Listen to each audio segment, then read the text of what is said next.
इंदौर के महू में शुक्रवार को बुजुर्गों का सम्मान शॉल श्रीफल देकर किया गया। साथ ही सामाजिक संस्था प्रज्ञा सागर प्रबुद्ध संघ के सेवा भावी समाज सेवियों द्वारा घर की पहली रोटी गाय को खिलाने का अभियान यादव मोहल्ले से शुरू किया गया, जिसके बाद श्री राधा कृष्ण गौशाला जाकर गायों को चारा खिलाकर गौ माता की सेवा की। वहीं शाम 4 बजे चक्की वाले महादेव मंदिर में कई सालों से सेवा कार्य कर रहे बुजुर्ग चंदूलाल यादव का शॉल व श्रीफल से सम्मान किया गया। साथ ही मंदिर परिसर में तुलसी के पौधों का भी वितरण किया गया। इस मौके पर समाज सेवी राधे श्याम बयानी, वासुदेव चंद्रवंशी, यादव समाज के प्रदेश अध्यक्ष मदन परमालिया, सुभाष परोड़ यादव, संजय जैन सहित कई लोग मौजूद हैं। सामाजिक संस्था प्रज्ञा सागर प्रबुद्ध संघ श्री वासुदेव चंद्रवंशी यादव समाज मध्य प्रदेश संगठन की ओर से आज दिन भर मानव सेवा पूर्व सेवा के मान से सेवा में आयोजन की गए। सबसे पहले घर की पहली रोटी गाय को ये अभियान सुबह चालू किया गया था। यादव मोहल्ले से दिन में गौशाला में सेवा करी। अभी 80 वर्षीय बुजुर्ग चंदूलाल जी यादव और जख्मी सर, जिनका देश में विख्यात उनका नाम है, हमारे अतिथियों द्वारा उनका साल श्रीफल भेंट कर सम्मानित किया गया। एवं सभी जन को ये जन जागरूकता है तो इसमें के मास्क बांटे गए।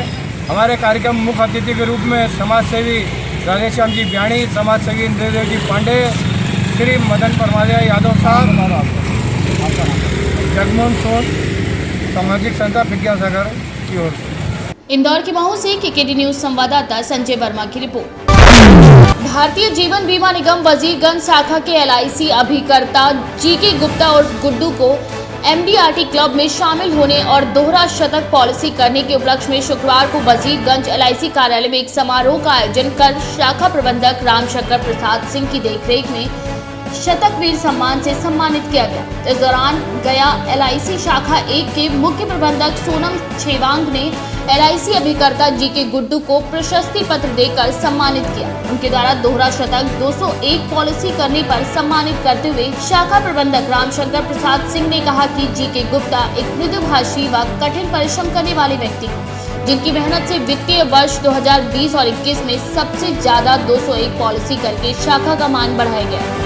इस मौके पर उनके मार्गदर्शक विकास अधिकारी प्रेम प्रकाश नंद, प्रशासनिक अधिकारी अजितेश कुमार सिंह, सहायक प्रशासनिक अधिकारी उमा विश्वकर्मा सहित कई लोग मौजूद रहे। इस साल इन्होंने 200 पॉलिसी से ऊपर किया है और गैलेक्सी MDRT भी बने। और दूसरी बात ये है, हमारी गया वन शाखा के अंडर आता है वजीरगंज। हमारे पास 1600 एजेंट हैं और इस साल ये गैलेक्सी क्लब भी बनने वाले हैं। जो मात्र हमारे पास सिर्फ 4 ही गैलेक्सी क्लब आज के डेट में, 5वां इनका नंबर आने वाला है। इतनी मेहनती है। ये सब कुछ हो सका आपके वजीरगंज के या आसपास जितने भी पॉलिसी होल्डर्स हैं, उनका विश्वास है LIC के ऊपर। इस तरह से ये गुड्डू पूरा मेहनत करते हैं और साथ साथ में उनका विकास अधिकारी है PP नंदी, उनका भी बहुत साथ है। हमारे ब्रांच मैनेजर है RSP सिंह, उनका भी बहुत योगदान है। हम यही शुभकामनाएं देते हैं कि आने वाले समय में इससे भी एक लेवल है कॉर्पोरेट क्लब, उसके लिए जरूर क्वालिफाई करें। इन्हीं शब्दों के साथ मैं इनको बहुत बहुत शुभकामनाएं देता हूँ।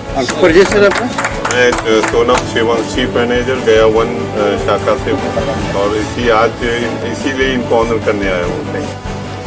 MDRT और डबल सेंचुरियन बनने के उपलक्ष्य में आज इनका ऑनलाइन किया जा रहा है।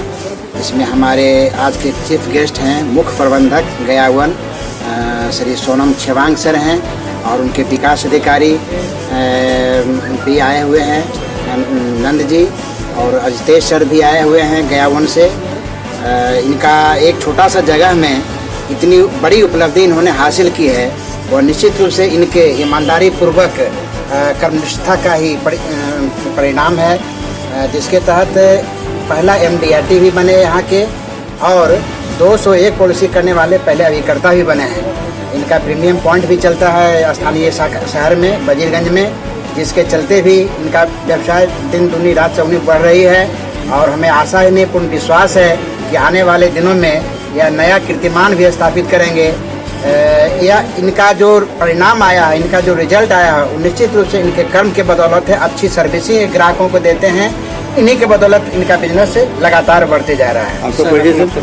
जी, परिचय सर, मैं बिहार के गया से केकेडी न्यूज संवाददाता दीपक कुमार की रिपोर्ट। झांसी में श्री राजेंद्र गुप्ता प्रबंधक व संपादक का निधन हो जाने के कारण संसदीय शराबगी व्यापारी व समाज सेवियों ने मौजूद होकर श्रद्धांजलि दी, जहां कई धर्मों के लोगों ने दुख जताया। आज का कार्यक्रम नहीं कहेंगे, इसे शोक सभा है हमारे सम्माननीय बाबूजी के लिए, जो दैनिक जागरण के संपादक हैं। 4 मार्च 1926 में जिन्होंने जन्म लिया, देश आज़ाद होने के पहले जन्म लिया था इन्होंने, और उस समय कानपुर से प्रकाशन होता था इसका अखबार का। उसके बाद ये हम लोगों का सौभाग्य है झांसी वालों का, तो उनका परिवार की छाया में हम सब जैसे झांसी वाले यहाँ पे हैं। झांसी से केकेडी न्यूज संवाददाता वासु हसन की रिपोर्ट। बिहार के जमुई झाझा प्रखंड विकास पदाधिकारी दीपेश कुमार से राशन कार्ड के बारे में पूछे जाने पर उनके द्वारा बताया गया कि झाझा के कई पंचायतों से ग्रामीण आकर अपना अपना राशन कार्ड बनवाने के लिए आवेदन जमा कर रहे हैं, लेकिन आवेदन में खामी है, जो कि ग्रामीण आवेदन में आवासीय रिसीविंग लगाकर जमा किया जा रहा था। इसीलिए सभी ग्रामीणों का आवेदन रद्द कर दिया जाएगा। झाझा पंचायत के सभी ग्रामीण झाझा प्रखंड में अपना अपना आवासीय बनवा लें, उसके बाद अधिकारियों के द्वारा दोबारा आदेश पारित किया जाएगा और आदेशानुसार राशन कार्ड का आवेदन भी लिया जाएगा। नमस्कार, आप देख रहे हैं केकेडी न्यूज और मैं जिला ब्यूरो चीफ मिथुन कुमार। अभी मैं झाझा प्रखंड के विकास पदाधिकारी दीपेश कुमार जी से बातें करूंगा कि जो झाझा में हर एक पंचायतों से ग्रामीण आकर के राशन कार्ड का आवेदन दे रहे हैं, वह राशन कार्ड कब तक बन जाएगा।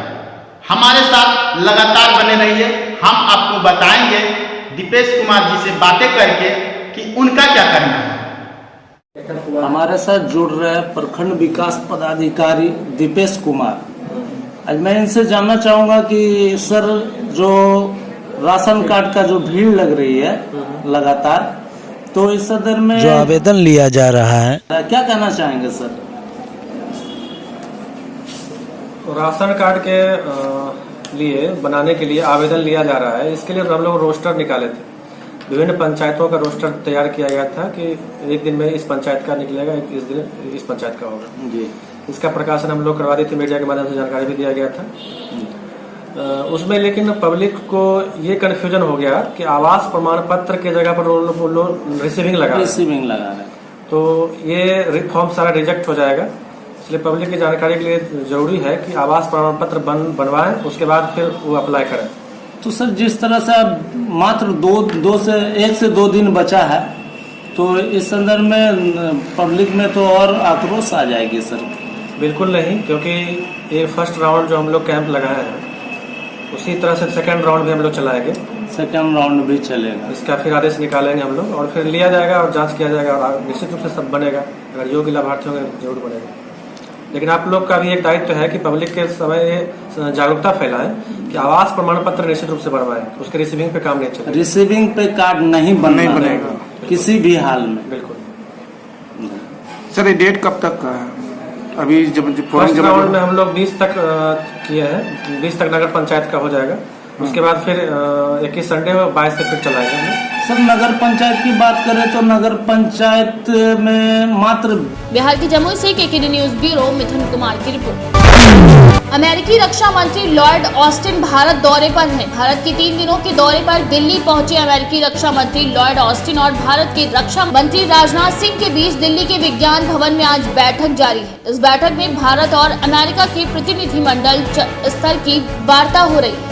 वहीं इस बैठक में कई अहम मुद्दों पर भी आज चर्चा होगी। इससे पहले अमेरिका रक्षा मंत्री लॉर्ड ऑस्टिन ने भारत पहुंचते ही प्रधानमंत्री नरेंद्र मोदी और राष्ट्रीय सुरक्षा सलाहकार अजीत डोभाल से भी मुलाकात की। इस बैठक में सीडीएस जनरल बिपिन रावत और तीनों सेना प्रमुख भी मौजूद रहे। प्रधानमंत्री नरेंद्र मोदी पश्चिम बंगाल के खड़गपुर पहुंच गए और थोड़ी देर में बीएनआर ग्राउंड में चुनावी रैली को भी संबोधित करेंगे। खड़गपुर को भाजपा के प्रदेश अध्यक्ष दिलीप घोष का गढ़ माना जाता है। इससे पहले गुरुवार को ही उन्होंने पुरुलिया में रैली भी की थी। साथ ही उन्होंने 7 मार्च को कोलकाता के ऐतिहासिक ब्रिगेड परेड ग्राउंड में महारैली की थी। बता दें कि प्रधानमंत्री नरेंद्र मोदी बंगाल और असम के दौरे पर हैं।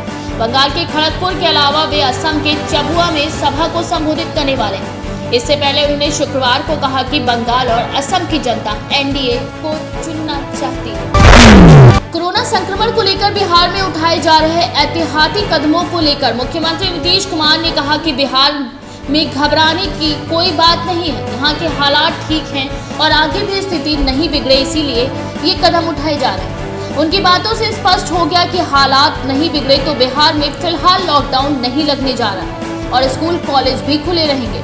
मुख्यमंत्री ने बताया कि बिहार में कोरोना जांच का काम फिर से बढ़ाया जा रहा है। रोजाना 70,000 तक जांच का लक्ष्य बनाया गया है। कोशिश ये भी की जा रही है कि हर दिन ज्यादा से ज्यादा RT-PCR जांच की जाए। इसी बीच राज्य में कोरोना वैक्सीन देने का काम भी बढ़ा दिया गया है। सभी को वैक्सीन लेने के लिए प्रेरित किया जा रहा है। कोरोना महामारी को लेकर 5 राज्यों महाराष्ट्र, पंजाब, कर्नाटक, गुजरात और छत्तीसगढ़ ने केंद्र और राज्य सरकारों की चिंताएं बढ़ा दी। इन्हीं राज्यों में 80% से ज्यादा केस सामने आए हैं। वहीं मध्य प्रदेश, तमिलनाडु और दिल्ली में भी मामले तेजी से बढ़ रहे हैं। वायरस के तेजी से बढ़ते नए मामलों को देखते हुए राज्य सरकारों ने सख्ती बरतनी भी शुरू कर दी है। महाराष्ट्र सरकार ने कोरोना की नई गाइडलाइंस को बढ़ाकर 31 मार्च कर दिया है। पंजाब ने स्कूलों को 31 मार्च तक बंद रखने का भी फैसला किया है। तो वहीं 11 जिलों में नाइट कर्फ्यू लगाया गया है। साथ ही मध्य प्रदेश सरकार ने भोपाल, इंदौर और जबलपुर में लॉकडाउन लगाने के आदेश दे दिए। इसके साथ ही केंद्र सरकार ने राज्यों को टेस्ट, ट्रैक और ट्रीट की रणनीति को अपनाने की भी सलाह दी है। देश में पिछले 24 घंटों में कोरोना महामारी के 40,000 से अधिक नए मामले आने के बाद कुल पॉजिटिव मामलों की संख्या 1.15 करोड़ हो गई और अब तक 1,59,558 लोगों की जान भी जा चुकी है। पश्चिम बंगाल में विधानसभा चुनाव की तैयारियां बस अंतिम दौर में है। चुनाव में सिर्फ 1 हफ्ते का समय बाकी है। भारतीय जनता पार्टी रविवार को पश्चिम बंगाल चुनाव के लिए अपना विजन डॉक्यूमेंट जारी करेगी। विजन डॉक्यूमेंट में भाजपा का पूरा फोकस रोजगार और भ्रष्टाचार मुक्त सरकार प्रदान करने पर होगा। इसके साथ ही भाजपा में इसमें कई और बड़े ऐलान भी कर सकती है। इसमें अन्य पिछड़ा वर्ग को लेकर बड़ी घोषणाएं संभव हैं। पार्टी राज्य की कुछ जातियों को OBC में शामिल करने का ऐलान भी कर सकती है। अपने विजन डॉक्यूमेंट में भाजपा अंतर्राष्ट्रीय सीमाओं को विकसित करने, लोकल फॉर वोकल को बढ़ावा देने, उद्योगों को पुनर्जीवित करने, किसानों के हित के साथ भूमि अधिग्रहण नीति, प्रौद्योगिकी और अन्य मॉडलों के साथ किसानों की आय बढ़ाने, खेती, जूट और चाय उद्योग को बढ़ावा देने और पुलिस का आधुनिकीकरण जैसे ऐलान भी हो सकते हैं। टीवी का famous comedy show Taarak Mehta का उल्टा चश्मा बीते लंबे समय से दर्शकों का मनोरंजन कर रहा है। इस शो का हर कलाकार अपने दमदार अभिनय के बल पर दर्शकों के दिलों पर भी राज करता है। वहीं अब इस शो को लेकर कई बुरी खबर सामने आ रही है। दरअसल कुछ दिनों पहले सुंदर लाल उर्फ मयूर वकानी कोरोना पॉजिटिव पाए गए थे, जो कि रियल लाइफ में दयाबेन के भाई हैं। वहीं अब भिड़े उर्फ मंदार चंदवाकर भी कोरोना संक्रमित पाए गए। इस बात को लेकर पूरी टीम में तहलका मच गया। मंदार चंदवाकर ने खुद इस खबर को कंफर्म किया है। इस समय वह घर पर ही क्वारंटाइन